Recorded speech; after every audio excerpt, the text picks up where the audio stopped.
ओम नमः शिवाय। काफ़ी बच्चों का आज के प्रेजेंटली स्थिति में ऐसा सोचना होता है कि हम लोग दिन में तो अध्ययन करेंगे और काफ़ी रात में भी लंबे समय तक अध्ययन करेंगे ताकि हम अपने कॉम्पिटिटिव एग्ज़ाम हैं, सीए कोई कर रहा है उसका एग्ज़ाम है, कोई नीट की परीक्षाएं दे रहा है, तो ये सारे जो एग्ज़ाम होते हैं बड़े टफ होते हैं, थोड़े से डिफ़िकल्ट होते हैं, इनको निकालना बहुत कठिन होता है।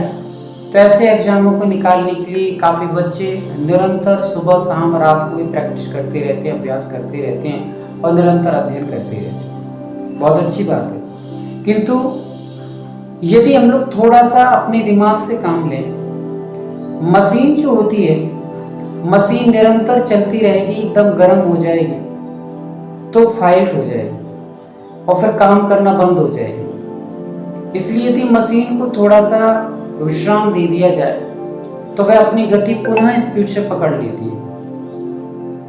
आप कोई भी चीज है तो उसको थोड़ा सा विश्राम, जैसे गाड़ी आप चलाते हैं, 4 व्हीलर गाड़ी चला रहे हैं तो वह बहुत गर्म हो जाती है, तो उसको हम लोग थोड़ा सा रोक लेते हैं, रोक करके थोड़ा पानी वगैरह डाल देते हैं, उसको भी रेस्ट चाहिए। थोड़ा रेस्ट दिया और फिर वह अपनी गति से, काफ़ी अच्छी गति से चलना चालू कर देती है। वैसे ही हम यदि मन को निरंतर चलाएंगे तो हमारा मन गतिशीलता से अविरुद्ध हो जाएगा और फिर क्या होगा, और फिर ये होगा कि आप मान लीजिए आपने इतनी सारी वर्क उसको दे दिया, इतना लोड दे दिया दिमाग पर जितना कि देना आपके लिए ठीक नहीं था।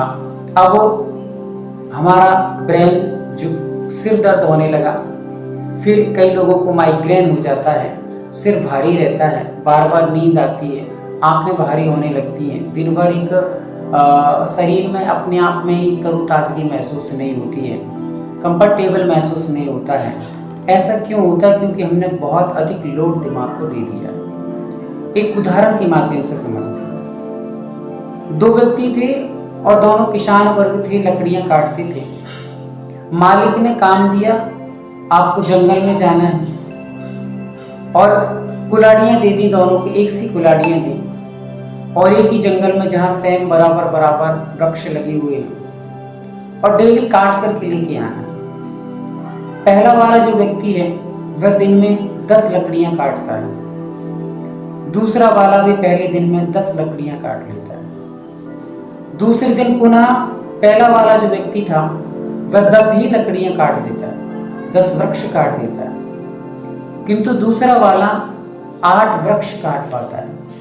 तीसरे दिन पुनः पहला वाला व्यक्ति 10 वृक्ष काट देता है और दूसरा वाला 6 वृक्ष काट पाता है। ऐसे निरंतर दूसरे वाले की जो काटने की संख्या थी, क्वांटिटी थी, वो कम होती चली जा रही थी, और जो पहला वाला था वो निरंतर 10 के 10 डेली काट देता था। क्या आप ये समझ सकते कि ऐसा क्यों हुआ? दोनों को सेम टू सेम धार वाली कुल्हाड़ी दी गई है, दोनों में कोई अंतर नहीं है, फिर ऐसा क्यों हो रहा है? उसका सबसे बड़ा रीजन, सबसे बड़ा कारण ये होता है, ये हो रहा है कि जो पहला वाला व्यक्ति था वो लकड़ियां काटने से पहले थोड़ा देर रेस्ट लेता है और रेस्ट लेकर के अपनी कुल्हाड़ी की धार को व्यवस्थित कर लेता है। कुल्हाड़ी की धार को व्यवस्थित करता और पुनः काटना प्रारंभ कर देता है, तो उसकी गति, उसकी तीव्रता, उसकी धार के कारण से लकड़ियां फटाफट कटती चली जाती हैं। और दूसरा वाला ये व्यक्ति सोच रहा है कि कौन व्यर्थ में समय व्यतीत करे, अपन को रेस्ट नहीं लेना है, अपन को धार नहीं बनाना, अपन काटते जाओ, और उसमें धार न बचने के कारण से वह वृक्ष काटने में काफी टाइम लगता है। एक वृक्ष जब तक ये काटता तब तक सामने वाला 2 वृक्षों को काट देता, क्योंकि धार के कारण से। वैसे हमारे मन के साथ में है कि यदि हम लोग थोड़ा सा रेस्ट ले लें तो हमारे मन की जो तीव्रता है, मन की जो गति है, मन की जो क्षमताएं हैं वो बढ़ जाती हैं, और हम निरंतर करेंगे तो मन पर अति लोड होने के कारण से निश्चित तौर से हमारे ऊपर बहुत भारी दिक्कतें आ जाती हैं। मन एकदम अपने आप में थक जाता है, थका थका महसूस होता है, और फिर अनेक प्रकार की बीमारियां उत्पन्न होती हैं। एक एग्जाम्पल समझिए आप, 2 लड़के थे और दोनों लड़के एक ही को स्कूल में पढ़ते थे, एक ही सेशन में, एक ही कक्षा में पढ़ते थे। और दोनों एक ही क्लास में थे, सब व्यवस्थित सेम सेम था। पर एक बच्चा जो था, वो एक बच्चा लगभग 2 बजे रात तक पढ़ाई करता था और फिर उसके बाद सोता था। कभी 1, कभी 2, कभी 3, कभी 2:30 ऐसे बजे थे और सो जाता था। लगभग सुबह 8:30, 9, 8:30, 9, 8:30, 9 बजे उठता था। दूसरा जो स्टूडेंट था वह रात्रि में 9:30, 10 बजे सो जाता था और सुबह 4 बजे, 4:30 बजे उठ करके अपना पढ़ाई करता था। इधर जो पहला वाला स्टूडेंट था 2 बजे सोता था, 9 बजे उठता था और फिर पढ़ाई करता था।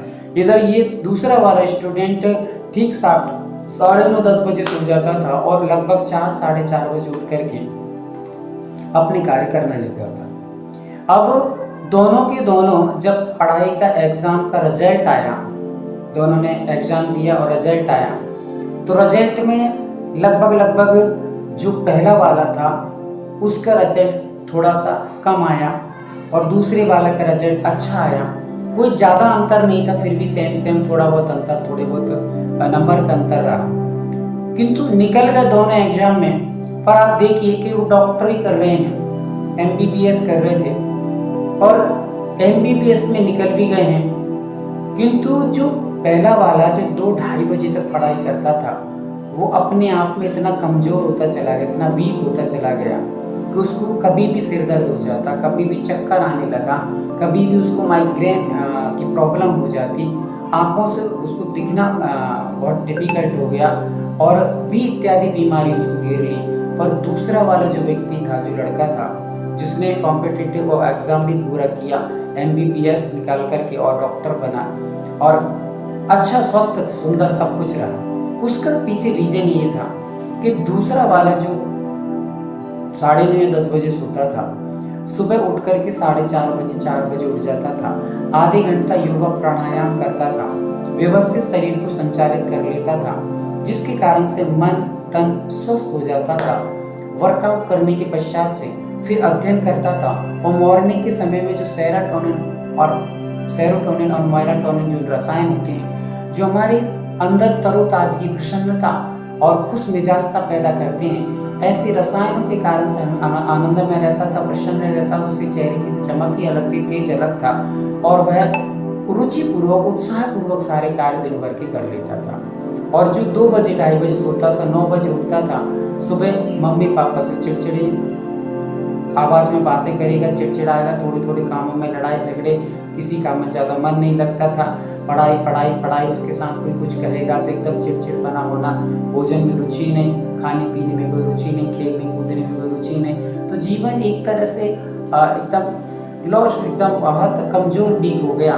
इस कारण से आपको ये बताना चाहता हूँ कि अपन लोग मन के साथ में इतना ज़्यादा ज़बरदस्ती भी ना करें कि निरंतर उसके लिए काम लेते रहें, समय समय पर उसको थोड़ा सा अपन समय दें और विश्राम दें, थोड़ा सा रिलैक्स करें। बच्चे जो पढ़ाई करते हैं, लगातार पढ़ाई ना करके यदि आप लोग बीच बीच में थोड़ा सा एंजॉय करें, आपको यदि कोई सॉन्ग सुनना पसंद है तो आप 2 मिनट के लिए पुस्तक बंद करिए और आराम से बैठ करके और अपने शांति से एकांत में बैठ करके कोई म्यूजिक जो हल्का हो, जैसे झरनों की आवाज़ है, पक्षियों की आवाज़ है, प्राकृतिक नेचुरल की आवाज़ है, बांसुरी की आवाज़ है, बैकग्राउंड धुन है, ये सारी धुनों को एकांत में बैठ करके थोड़ा सा आनंद से झूम लीजिए, पूरे दिमाग को एकदम फ्रेश कर लीजिए, तरोताज़ा कर लीजिए, फिर उसके बाद अपनी पढ़ाई कर लीजिए। फिर आधे 1 घंटे के बाद पुनः थोड़ा सा विश्राम लीजिए, आँखों को थकावट से बचाइए, आँखों को बंद कर लीजिए और फिर कोई म्यूजिक है, कोई भी आपको नाचना पसंद आता है, आप नाचने वाला एक म्यूजिक सुन लीजिए, तरोताज़ा हो जाइए, प्रसन्न हो जाइए, फिर उसके बाद अध्ययन कीजिए। फिर यदि मान लीजिए और 1-2 घंटे के बाद पुनः आप किसी दोस्त है, कोई आपका अच्छा प्रिय मित्र है, उससे थोड़ी सी हंसी मजाक की थोड़ी सी बात कर लीजिए। बात करने के बाद पुनः रिलैक्स हो जाने के बाद पुनः पढ़िए। ऐसे आप पढ़ेंगे तो निश्चित तौर से आप एग्जाम में बहुत अच्छे नंबर लाएंगे और उसके साथ में स्वस्थ भी रहेंगे, हष्ट-पुष्ट रहेंगे, फिट एंड फाइन रहेंगे। ये आप आजमाइए, निश्चित तौर से ये अध्ययन करने की एक सही विधि है, विधान है। इसी माध्यम से आप लोग दिमाग को ज़्यादा समय ना देकर, ज़्यादा वर्क लोड उस पर ना डालते हुए आप समय समय पे एंजॉय करते, आनंद लेते अध्ययन करेंगे तो आप जो निरंतर अभ्यास कर रहे हैं, निरंतर रात भर दिन भर लगे ही रहते हैं, उनसे भी काफ़ी अच्छा रिजल्ट आपका आएगा और उसके साथ साथ में आप स्वस्थ रहेंगे, हमेशा अपने आप को कंट्रोल रख पाएंगे, आपका मन कंट्रोल रहेगा, आपके वचन कंट्रोल रहेगा, शरीर स्वस्थ रहेगा, आप फिजिकली, इंटरली और आप मेंटली सभी प्रकार से मजबूती का सही असर महसूस करेंगे। इसी आशा से कि आप लोग निरंतर इस प्रकार से अध्ययन करें और अपने जीवन को स्वस्थ, सुंदर और मनोहर बनाएं। स्वस्थ रहें, मस्त रहें और जबरदस्त रहें। इसी मंगल भावना से आज बस इतने। अगले वीडियो में पुनः मिलेंगे। ओम शांति।